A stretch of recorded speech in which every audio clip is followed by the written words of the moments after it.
So, hello, my love. So today, I would like to, I have a plan. And the first thing that I want to say is I want to try and record for 22 minutes to see how long I can record. And the next thing I want to say is I spent some time to figure out how to get past this next area because I was definitely having some difficulty. And yeah, I like to practice ahead of time to make sure that when I do these videos for you, that I do want there to be a little bit of like puzzle solving, like ad hoc puzzle solving, but I also want to prepare for it ahead of time sometimes. So, um, so I was looking all around here, and nothing stood out to me as being what it is we had to focus on.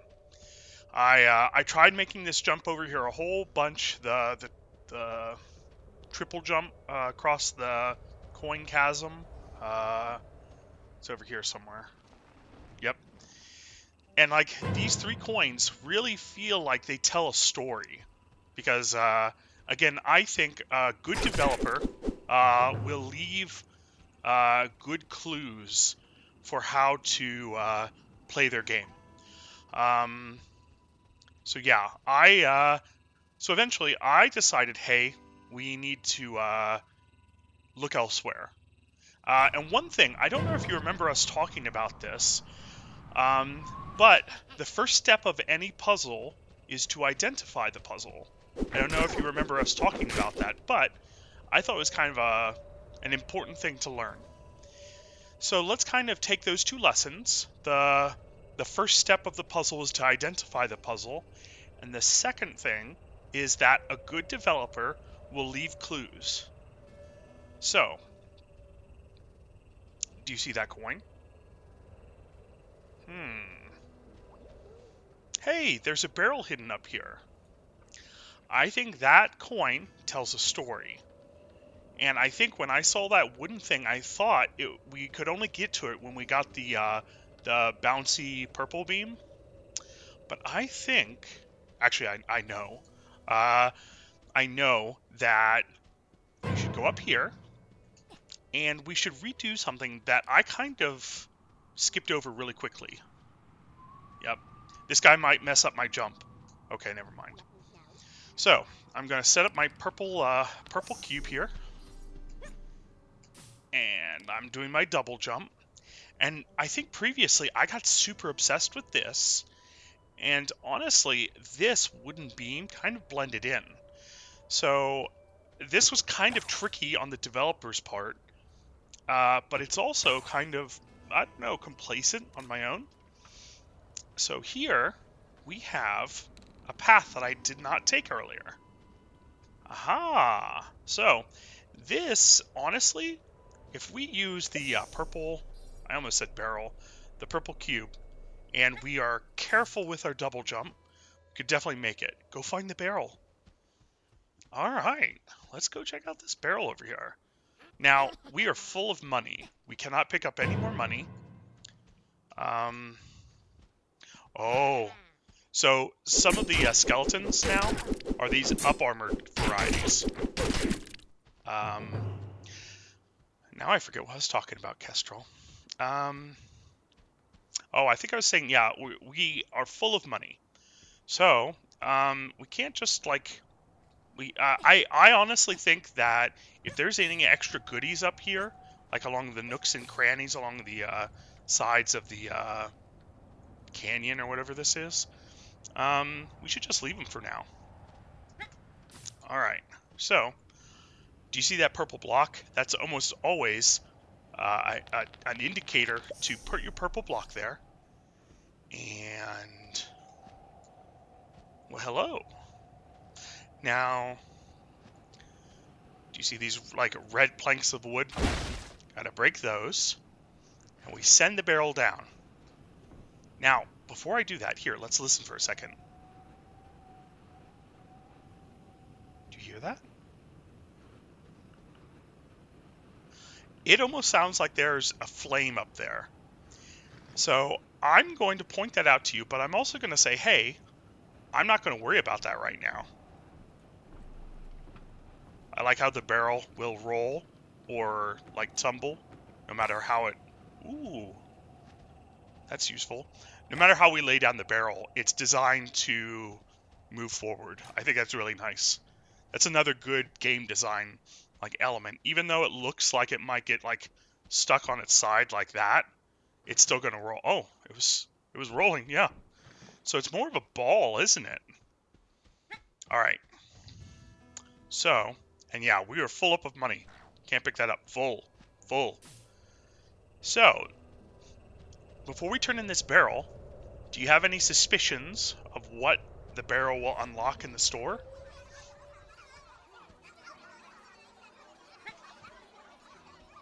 Maybe it'll be the Master Sword. Ooh. Triple jump, Kestrel. And it's only 30 coins. Woohoo! You can now jump 3 times in a row, enough to get across big gaps and jump around corners. So, Kestrel, I think this means it's time to go get to the next area. Back, you knave! Oh. Oh. Ouchie.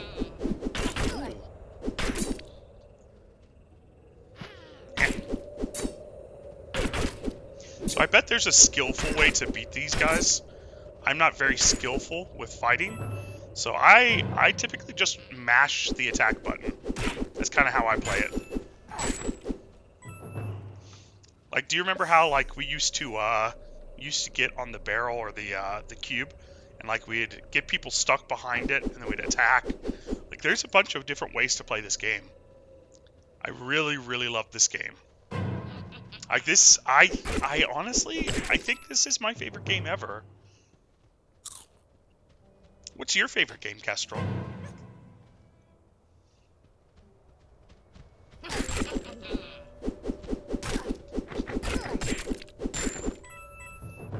Now, if I had to make a guess about your mother's favorite game, I would say it might be Battlespire, although maybe that's changed. I don't know if she's ever talked to you about it. She used to really love that game. I've never seen her play it. Oh, and here I'm just getting preoccupied with the coins. So instead of just going on to the puzzle, yeah, I'm just trying to acquire 1 or 2 coins. Ooh, somebody's behind you. Did that coin disappear already? That's crazy. So again, I'm not interested in farming these guys. Yeah, it's not my best interest to farm them right now. Oh, I think earlier I said that the blue bouncy pads are the kind that you cannot move on. It might be the red. I'm not sure. We're gonna have to test that later in the game. All right, so here's my suspicion, Kestrel. After every coin, or around every coin, is when we do another jump. So let's try it, okay? Yeah, I remember it used to be really hard for me to make that jump. Oh no, no. Well, this is fine. So, hopefully, even without the coins guidance, I can make this. Oop. Okay. Alright, I'm calming myself, and now I'm going to try and make the jump, okay? Oh, I think it's pretty easy to burn all of the jumps really quickly. Oh, okay, I want to climb to the top of the pipe, because right there, I might fall. Oh. Alright, so this puzzle, Kestrel, what do you think? Where do we have to put the purple cube? In the middle? I mean, it looks like that kind of works, but that doesn't get us where we want to go, right? It looks like we want to put the purple cube right there. So, when we have scales like this, because this is kind of like a scale, if we weigh ourselves against the purple cube, it looks like the purple cube weighs more than us. Do you see? Even if we jump, we're not moving. And like, if we jump, when we hit the ground with more force than our weight normally is. So even if we were equal weight, jumping up and down like this would make the purple cube like wobble, but it's not. It's holding firm. So I think that's a really interesting detail. Thump. All right.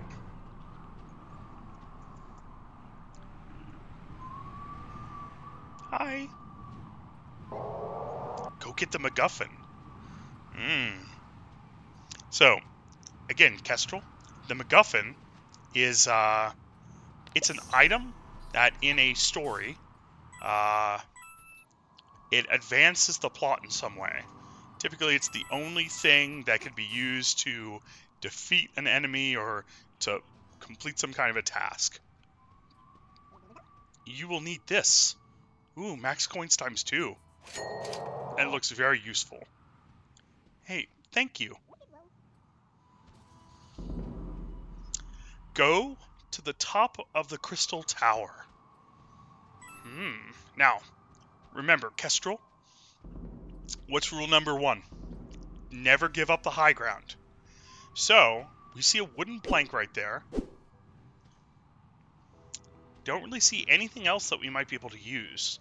And if we just follow these coins mindlessly, sometimes there are like little hidey spots up here, like little secrets that we are giving up. Now, we might be able to go around over there, but honestly, you know what? In the spirit of adventure, let's try it, but I don't think we can make it past this point. Alright. Oh my goodness, okay. Maybe we can, Kestrel. Oh my goodness, okay. Alright, Kestrel. I was not expecting this. Okay. Wow. So, when I played through earlier and tested out the puzzles, I, first of all, did not get up here. And second of all, I basically stopped the recording as soon as I got here. Or, not recording, but the play. So, I want to point out that this is the tower we're going to have to climb. As I recall, there's a few puzzles. I really remember enjoying this tower. I don't think there's any path along there. It looks like it dead ends right about there, and I don't even really see a path to get to there. I'm going to try and go this way, but I think I'll fall, and that's fine. So, in this area, I believe that there's a, oh, no. I believe in this area there's a seashell, not merchant, but like collector dude. And so I want to try getting all those seashells. Probably not next episode, but the episode after that. If I'm able to record a longer episode, then I plan on. Oh, I don't want them shooting me. If I can record a longer episode, Kestrel, I would like to record doing the tower in one video. And right now, it looks like the recording length is about 14 minutes. So 14, or actually it would be 22 minus 14 is 8. So I want to get 8 more minutes of video. Alright. I'm going to have to drop down here because I'm pretty sure there's nothing up there. First, let's kind of enjoy this vista, this view. Like, I think this is actually a really pretty site. Like, it kind of gives us a good preview of the next, like, not dungeon, but the next set piece of the game is. Alright, I'm going to fall down here. I believe the seashell guy lives right there. Yeah, I think that's him right there. Oop. So do you remember, like, in Zelda games, when you're fighting Ganon, and you can knock his attacks back at him? It looks like that, even though it's a game trope, and Supraland is big about like playing off of tropes. I don't think I'm gonna be able to get up there. Yeah. Ooh, hello. A secret area. Sword damage +1. Excellent. At the bottom left, you can see it looks like we do 9 damage every attack now. All right, let's see. I don't know that this goes anywhere necessarily. I feel like I stopped talking about something a moment ago. Okay, that takes us somewhere. I kind of looked down there earlier, and it's a kind of a long path. I'm not going to do that right now, but that might be something we do the episode after next. Under the crystal, there is a MacGuffin that is said to drive the plot forward. Hey! Alright, let's see. Oops. Yep, there's the Rick and Morty thingy. I like how these erasers are used as beds.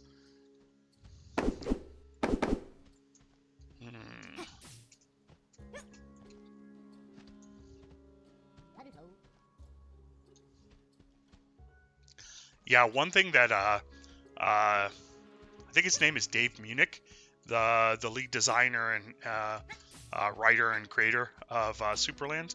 He's really big into illusions. He's big into referencing other art in his own. As I recall, with the teleporter, we can get up there, and then we can use the metal upgrade to climb up there.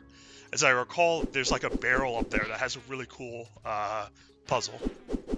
Alright, I'm not going to fight them.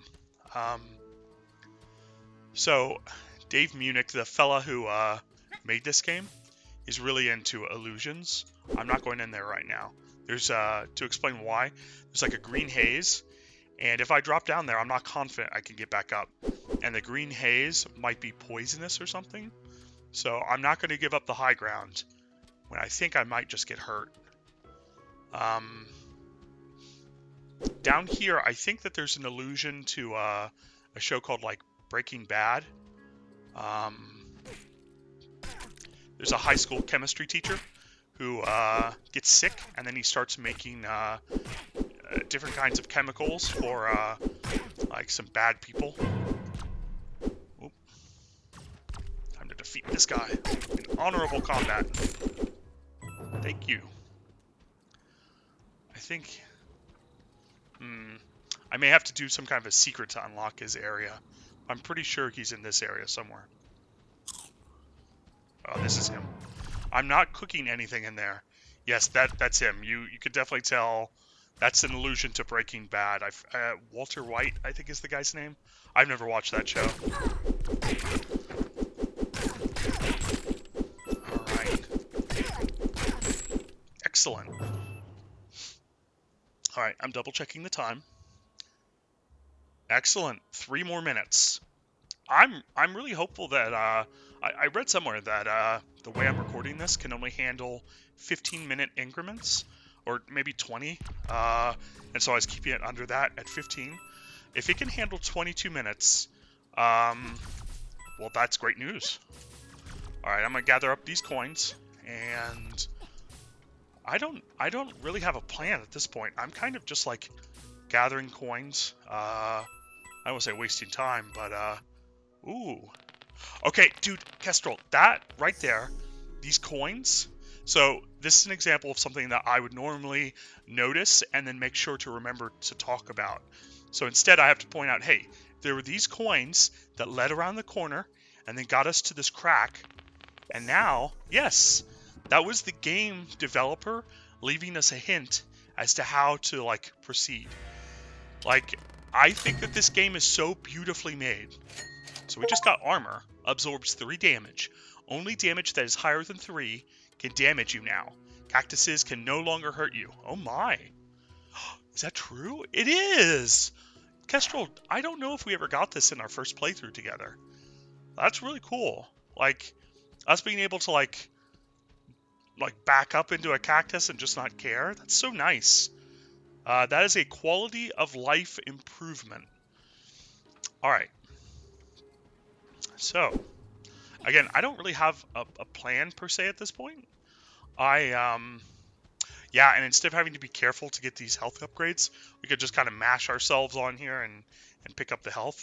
That is such a nice upgrade. All right. Oh, all right. I think the last thing I'm going to do in this video before preparing to get off is, are there any trees that have light green leaves?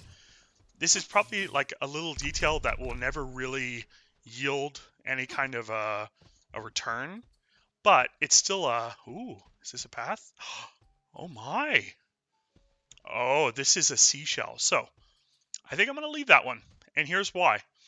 Because I am going to get all of them in one episode. And when I collect them all, I want to make sure that I have both saves on the same level. If I take that one, I might confuse myself. I think this actually might be a good place to stop. And I have about 1 more minute. So, again, here's my plan. The next episode is going to be me tackling this tower, which I expect will take the entire episode, more or less. And I plan on the next episode, so we're going to collect the seashells. I think there's like 6 or 7 of them, and I'm pretty sure they're all in this area. And I think that there might be a couple of like side quests to do in amidst the rubble and the maze. Like that guy who was like, I'm not cooking anything. We can probably get into his building. And once we get the MacGuffin, I wouldn't be surprised if that unlocks other things to do. In fact, that might be how we open up Walter White's like room or whatever. Okay, so it's 2:32 p.m. right now for me, and I started recording at 2:10. So I believe we've been recording for about 22 minutes. So I'm going to see whether or not it's still recording. And yeah, I love you, Kestrel. I look forward to talking and hanging out again soon. Yeah, I love you. Daddy Bird out.